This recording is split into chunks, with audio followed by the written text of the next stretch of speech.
The boy had been wandering the streets for what felt like forever. His life had become a blur of cold nights, long days, and the constant struggle to find something to eat.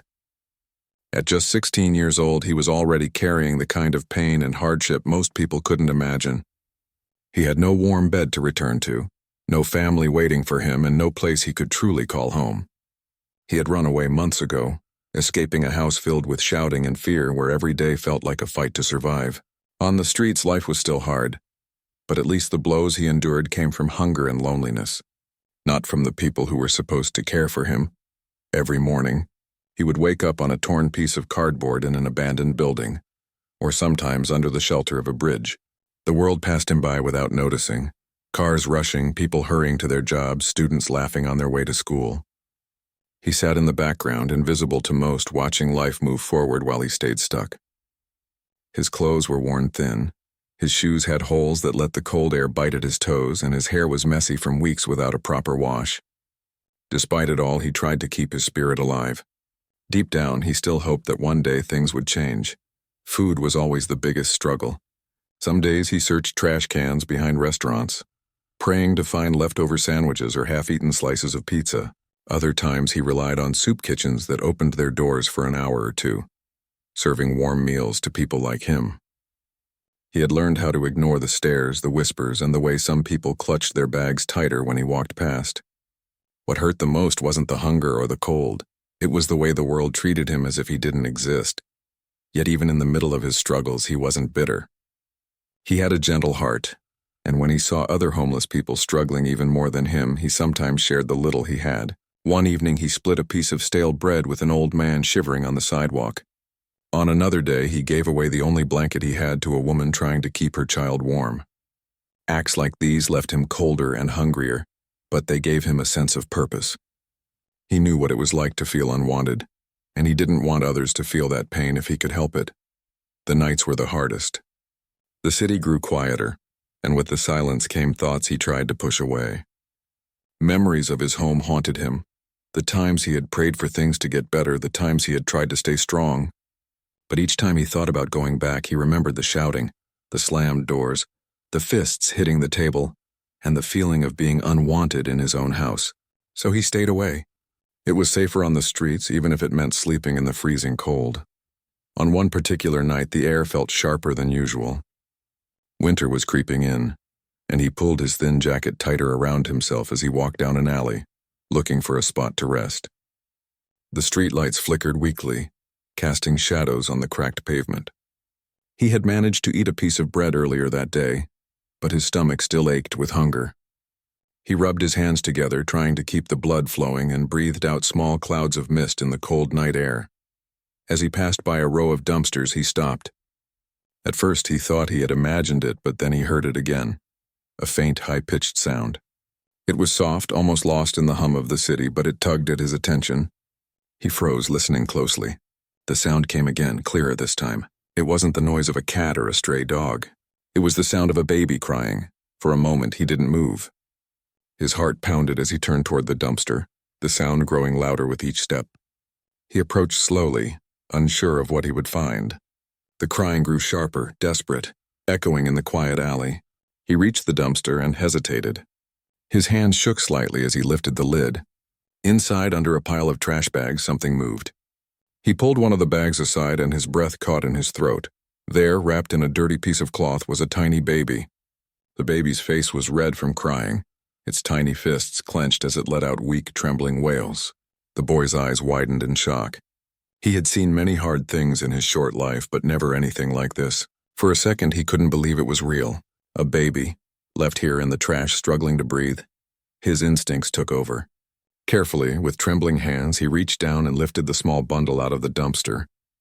The baby's skin felt icy against his fingers, and he quickly pulled his jacket tighter to wrap around the child. The baby's cries softened a little, but the shivers in its small body told him how weak it was. Panic rushed through him. He had nothing, no food, no warm blanket, not even a place to stay. How could he possibly take care of a baby? But leaving it there wasn't an option. He held the tiny body close to his chest, trying to share what little warmth he had. His breath came quickly as he looked around the dark alley, desperate to figure out what to do. He whispered softly, his voice shaky, though he knew the baby couldn't understand him. "It's okay, I've got you. You're not alone." The boy started walking, his steps quick, his mind racing. He had never felt so scared in his life. The city felt bigger than ever, and every shadow seemed to stretch endlessly. But he kept moving, clutching the fragile life in his arms. Somewhere deep inside, a strength he didn't know he had began to rise. For the first time in a long while, he wasn't just surviving for himself. Now he was fighting for someone else. The boy hurried through the cold night with the baby held tightly in his arms. His jacket wasn't thick enough, but he tried to wrap it as closely as he could around the small body. Each breath he took came out in white clouds as he walked quickly through the empty streets. His heart raced faster than his feet. He was terrified not only for himself, but for the helpless baby who had been left to die in the trash. The baby's tiny cries grew weaker, and that frightened him more than anything. He kept whispering softly, trying to comfort the little one, though inside he was shaking with fear. He had no idea where to go. He had never been inside a hospital before, not as a patient, not even to visit anyone. He only knew the big white building stood several blocks away from the market square. That was the only place he could think of where the baby would get help. He pulled the baby close against his chest, his thin arms trembling from the weight of fear, not the weight of the child.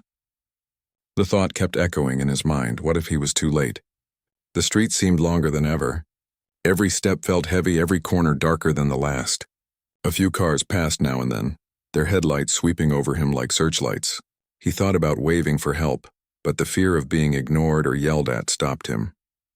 People usually turned away when they saw him.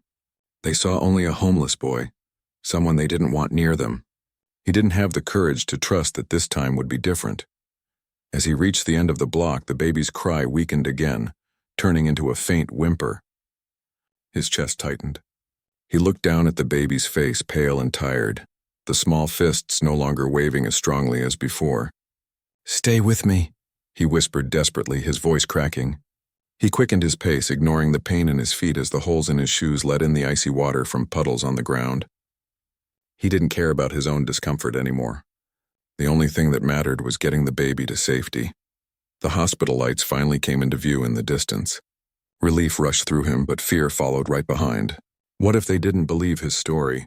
What if they thought he had done something wrong?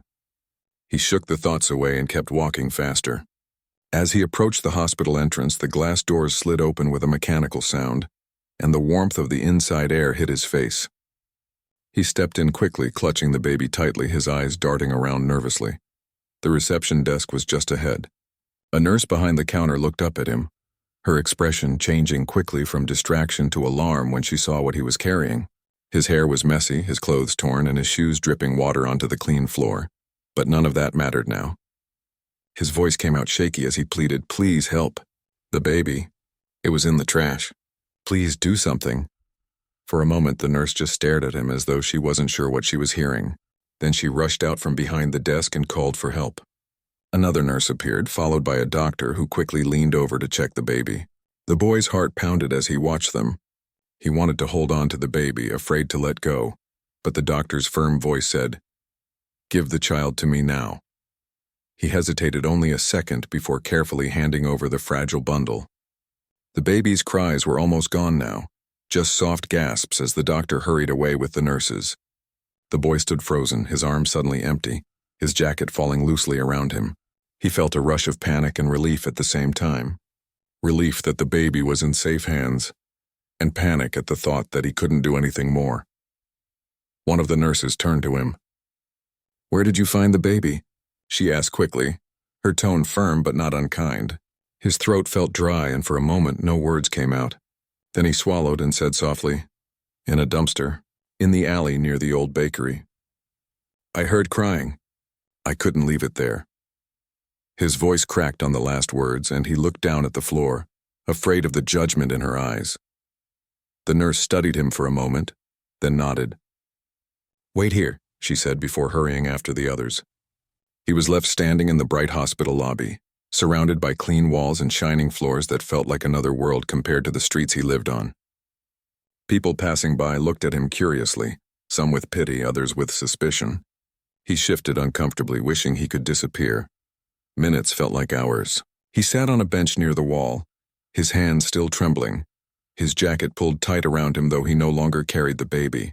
His mind replayed the moment he had lifted the tiny body out of the trash, the sound of the desperate cries. He had done what he could, but now it was out of his hands. He could only wait. After what felt like forever, the nurse returned. Her face was serious but calmer than before. "The baby is alive," she told him, and those words made him exhale a breath he didn't realize he'd been holding. "Weak but alive. We're doing everything we can." Relief washed over him so strongly that his eyes filled with tears. He quickly wiped them away, not wanting anyone to see. But the questions came quickly after. Two men in uniforms approached, officers who had been called to the hospital. They asked him to explain everything, how he had found the baby, what he was doing in that alley, why he was out so late at night. He tried to answer as best as he could, though his voice shook with nerves. He told them about the crying, about pulling the baby out of the dumpster, about coming straight here. They wrote notes, exchanged glances, and though he feared they wouldn't believe him, something in his eyes must have shown the truth. He wasn't lying. He was just a boy who had stumbled upon something far bigger than himself. As the night went on, he remained at the hospital. He wasn't sure if they would make him leave, but for now, no one did. He sat quietly, thinking about the baby, wondering who could abandon something so small and helpless. He wondered what would happen next for the baby, for himself.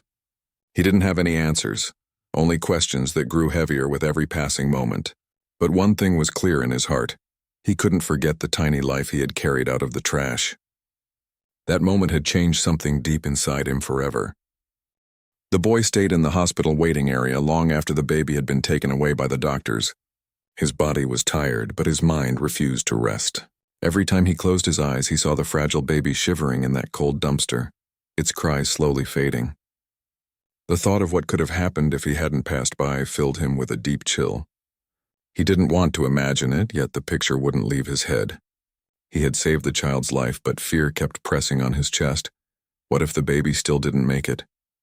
What if it slipped away despite everything? The hospital felt so different from the world he was used to. The warm lights, the smell of medicine, the soft voices of nurses walking by. It all seemed far from the streets he usually wandered.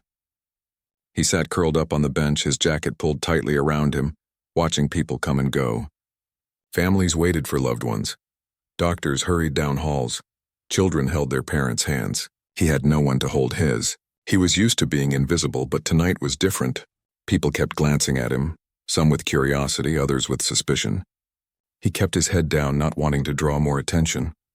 Hours passed. A police officer finally came back and sat down beside him. The man wasn't harsh like the others he had seen on the streets. His tone was calm as he asked again about the baby, about how the boy had found it, about what he had been doing out there so late. The boy repeated his story, voice quiet but steady. He explained how he had been searching for scraps to eat, how he had heard the cries and how he couldn't walk away. The officer nodded slowly as though he believed him. Still, he wrote everything down in a small notebook. Not long after, a social worker appeared. She was kind, speaking softly as if she didn't want to scare him. She asked if he had anywhere to go, if he had family, if there was someone who cared for him. He hesitated, then shook his head. The truth was painful to admit, but lying wouldn't change anything. He had no one. He belonged nowhere. She gave him a sad look, then told him he could stay in the waiting area until they figured out what to do. Meanwhile, the baby was fighting for its life. Nurses came and went, updating the doctors, checking on machines. The boy caught glimpses through small windows as they worked. Tiny figures in masks and gloves rushing to keep the fragile child alive. Each time he saw them move faster, his stomach twisted with worry. He sat there with his knees pulled to his chest, whispering small prayers he wasn't sure anyone could hear. As dawn began to creep through the hospital windows, the nurse he had spoken to earlier finally returned. She gave him a tired smile and said the words that lifted the heavy weight off his chest. "The baby is stable now. Still weak, but stable." His eyes stung as relief flooded through him. He had done it. He had saved that tiny life. For the first time in a long while, he felt like he mattered. But the questions weren't over. Authorities began searching for answers: who had left the baby in the trash, why it had been abandoned, and who the parents were. The police told him the investigation would be serious. Babies didn't end up in dumpsters by accident. There had to be a story behind it, and soon the whole city would want to know. The boy sat quietly as they discussed it, but inside his heart was restless. He couldn't stop thinking about the baby. He didn't know why, but he felt connected. Maybe it was because both of them had been thrown away by the world. Maybe it was because he knew what it was like to feel unwanted. Whatever the reason, he couldn't shake the feeling that his life and the baby's were now tied together. Later that day, news of the discovery began to spread. Reporters arrived at the hospital, cameras flashing, microphones in hand. They wanted to know about the baby, about the boy who had found it. Nurses tried to shield him from the noise, but whispers traveled quickly. People began calling him a hero, though he didn't feel like one. He had only done what anyone should have done. Yet deep down, he knew not everyone would have stopped to listen to those faint cries. Some would have walked away. The thought made his chest ache. As the hospital grew busier, the boy sat in a corner, overwhelmed by it all. He wasn't used to people looking at him, and now it seemed like the whole world wanted to. The social worker returned, this time with a softer expression. She told him that the baby would be placed under protection, that no one could harm it anymore. She also told him he would need to answer more questions for the investigation. He nodded quietly, not arguing. He didn't want to leave anyway. He couldn't bear the thought of walking away while the baby still fought for its life.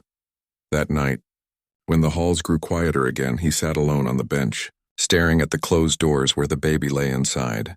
He thought about his own life, how he had ended up here, how he had been discarded by the people who were supposed to love him. And then he thought about the baby, whose story was only just beginning. Maybe they weren't so different. Maybe both of them had been given a second chance tonight. The next day, the police returned with new information. They had started tracing the baby's origins, and what they discovered shocked everyone. DNA tests were already underway, but whispers spread among the staff before the official results even came. The baby wasn't just any abandoned child. It was connected to a family no one would have expected. A family with power, wealth, and influence. The kind of family that usually made headlines for their businesses, not for a secret like this. The boy overheard fragments of conversations. He didn't fully understand, but he caught enough to know that the truth about the baby would soon shake the city. People would ask questions, and answers would not be easy. He sat quietly, clutching his jacket around him, realizing that what had begun as a desperate attempt to save a life was now turning into something far bigger than he had imagined. The world outside was waking up to the story, and soon nothing would be the same, for the baby or for him. The days that followed were unlike anything the boy had ever experienced. He had been invisible for so long, living in the shadows of the city, but now it seemed like everyone's eyes were on him. Reporters crowded outside the hospital, eager to know the story of the homeless teenager who had found a baby in a trash bin. Cameras flashed, voices shouted questions, and every headline carried his story. But he didn't feel like a hero. He didn't even know how to act in front of so many strangers who suddenly wanted to know his name, his face, his story. All he cared about was the fragile child lying in the hospital ward, fighting to stay alive. Inside the hospital, whispers spread quickly. Doctors and nurses moved quietly through the halls, their voices low, their faces serious. The boy could tell they knew something more than what they were saying. He caught bits and pieces when they thought he wasn't listening. Words like DNA tests, family match, and confidential case. He didn't understand everything, but he felt that the truth about the baby was bigger than he had ever imagined. One evening, as the boy sat curled up in the corner of the waiting area, the social worker returned with a look that told him things had changed. She sat down beside him, her voice gentle but firm. She explained that the baby's DNA had been matched to one of the most powerful families in the city. The family was wealthy, known for owning companies, buildings, and properties across the country. Their name was spoken with respect and fear. But behind their closed doors, secrets had been kept, secrets that now had come crashing into the open. The boy's eyes widened in disbelief. He couldn't imagine how a child from such a family could end up abandoned in a dumpster. He asked the question that burned in his chest. Why would they throw the baby away? The social worker didn't answer directly. She only said that sometimes, even families with everything in the world carried shame and scandal they wanted to bury. And sometimes the most innocent lives paid the price. Soon after, the media caught wind of the revelation. Though the hospital and authorities tried to keep things quiet, stories leaked. News stations began broadcasting rumors that the baby was the hidden child of a powerful family member. Commentators debated endlessly about who the parents could be, why the child had been abandoned, and what the scandal would mean for the family's reputation. The boy sat quietly in the middle of it all, overwhelmed by how fast everything was spinning out of control. When the family was finally forced to step into the spotlight, the story exploded. Their lawyers held a press conference, their polished voices trying to explain away the rumors. They called it a misunderstanding, a mistake, but the truth was already out. The baby belonged to them. No polished words could change the fact that their blood ran through the child's veins. The boy watched from the hospital TV as the family's faces appeared on the screen. Men in expensive suits, women in fine clothes. People who had more than he could ever dream of. And yet they had tried to erase the child from their lives. The boy's heart ached with anger. He thought of the baby lying in that dumpster, cold and alone, and then thought of the family who had every resource in the world, yet still chose to discard their own flesh and blood. He couldn't understand it. He had nothing, yet he had risked everything to save the baby. They had everything, yet they had abandoned it. But the world was watching now. Protesters gathered outside the family's homes and businesses. Reporters followed their every move. The once respected name was now whispered with disgust. People wanted answers, and they demanded justice for the child. The family, cornered by public shame, had no choice but to admit responsibility. They claimed they had never intended for the baby to be abandoned, that it had been a mistake made by someone else. But the boy knew the truth was more complicated. Secrets like these were never accidents. Meanwhile, the boy's own life began to change in ways he never expected. Strangers who had never looked at him before now reached out with offers of help. People left donations at the hospital for him. Some brought food, clothes, even small gifts. He wasn't used to kindness, not from strangers, and at first he didn't know how to react. Part of him wanted to refuse, to retreat into the safety of invisibility. But another part of him, the part that had carried that baby through the freezing night, knew he couldn't turn away anymore. For the first time, he was being seen not as a burden, but as someone who had done something good. The social worker stayed close, guiding him through the sudden attention. She told him he had choices now, opportunities he never had before. He could be placed in a shelter, maybe even find a family willing to take him in. He listened quietly, still unsure of what he wanted. All he knew was that he couldn't stop thinking about the baby. He visited the hospital ward whenever they allowed it, standing by the glass window, watching the small figure wrapped in wires and blankets. Each time he saw the baby breathe, even weakly, he felt a strange warmth inside him, a sense of hope he hadn't felt in years. As the investigation continued, more shocking truths came out. The baby's mother was revealed to be the young daughter of the wealthy family, whose pregnancy had been hidden to protect their reputation. She had been forced to give up the child, and somewhere along the way, the decision was made to discard the baby rather than let the truth come out. It was a scandal that rocked not just the city, but the entire country. People were furious, unable to believe that such cruelty could come from people who lived in luxury. The boy watched it all unfold with a mix of anger and sadness. He had grown up feeling invisible, but now he realized that sometimes being invisible was safer. The baby had been born into power, but it had almost cost the child its life. The world was full of unfairness, and he saw it clearer than ever. Yet in the middle of the storm, something new was growing inside him. For the first time, he felt like he had a purpose. Saving that baby had changed him. It had shown him that even someone with nothing could make a difference. The thought gave him strength he never knew he had. One evening, as he sat quietly in the hospital, the nurse approached with a smile. "The baby is stronger now," she said gently. "It's going to be okay." Tears filled his eyes as he heard the words.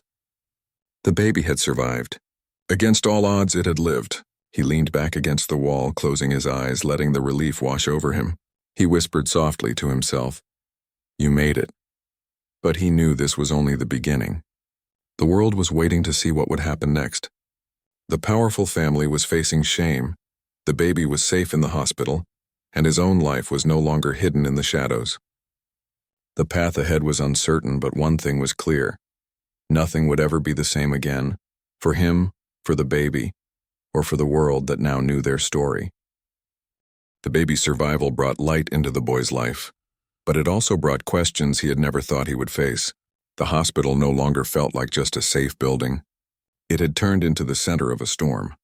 Reporters waited outside, cameras flashing whenever the doors opened. Protesters gathered with signs demanding justice. The powerful family, whose secret had been exposed, sent lawyers and guards to control the situation. And in the middle of it all stood a boy who had once been invisible, now caught in a story that had captured the attention of the world. The boy kept to himself as much as possible. He still wore the same old jacket, still sat quietly on benches, still spoke only when necessary. Yet every time someone recognized him, they called him a hero. People offered him food, clean clothes, even money. At first, he didn't know what to do with such kindness. He had lived so long expecting rejection that kindness felt strange, almost heavy. But he accepted what he needed and tried to stay focused on what mattered most: the baby. Each day he visited the ward, standing behind the glass window, watching the baby breathe. Sometimes the nurses let him step inside for a moment. He would sit in the chair, leaning close to the crib, whispering soft words the baby couldn't understand. He told the child to keep fighting, to keep holding on, because the world needed to see what strength looked like. In those moments, he felt something he had never felt before: belonging. The baby might not have known who he was, but in his heart he felt connected, as if they had saved each other. Meanwhile, the investigation dug deeper. The truth about the family's involvement came out piece by piece. The mother of the child, too young and too scared to face the world, had been forced to give up the baby. Those in power around her had chosen to hide the truth, thinking they could erase it. Instead, their actions had been exposed for everyone to see. The scandal grew louder, their reputation shattered. People no longer looked at them with admiration, but with anger and disappointment. The boy saw it all on the hospital television. Their faces shone again and again, their voices shaky as they tried to explain. But no explanation could undo the choice they had made. When the family finally visited the hospital, the boy watched from a distance. They walked in wearing expensive clothes, their guards close behind. They looked out of place in the sterile white halls, their polished shoes clicking against the floor. Nurses and doctors whispered as they passed. The boy stood in the corner unnoticed, but his eyes followed them. He felt a mix of emotions: anger, sadness, confusion. These were the people who had everything, yet they had left their own child to die. And now they were here, not out of love, but because the world had forced them to show up. The family's visit was brief. They spoke with doctors, signed papers, and left quickly, their faces cold, their words measured. They didn't look at the baby the way the boy did. They didn't stop to whisper soft words or press their hands against the glass. They treated the child like a problem that needed solving, not a life that needed love. The boy clenched his fists as he watched, but he stayed silent. Deep down he knew the truth. Love couldn't be bought and it couldn't be faked. It either lived in your heart or it didn't. And in theirs he didn't see it. The world, however, saw the boy differently. Newspapers called him the guardian angel of the baby. People on television spoke about his bravery, about how he had risked everything despite having nothing. Donations poured in, not just for the baby, but for him too. Charities reached out, offering him a place to stay, a chance to go back to school, a chance to build a future. For the first time, doors were opening where there had only ever been walls. The boy didn't know how to handle it all. Part of him still felt like the street kid he had always been, invisible and unwanted. But another part of him, a part that was growing stronger each day, began to believe that maybe he deserved this chance. Maybe saving that baby had also saved him. He started to imagine a different life, one where he wasn't just surviving but actually living. One evening, as the sun set behind the hospital windows, the social worker sat down with him again. She told him the baby would be placed under protection, that it would grow up safe, surrounded by people who would make sure it was loved. She also told him that his own life didn't have to return to the streets.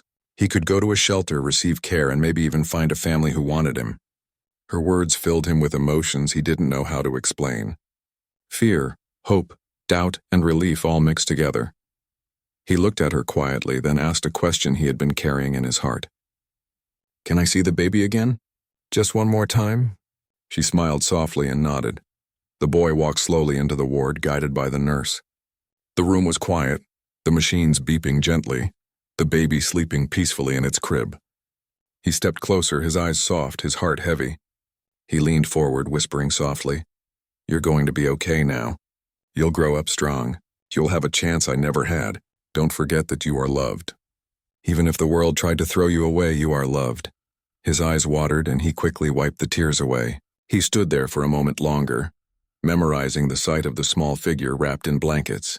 Then he stepped back, letting the nurse guide him out.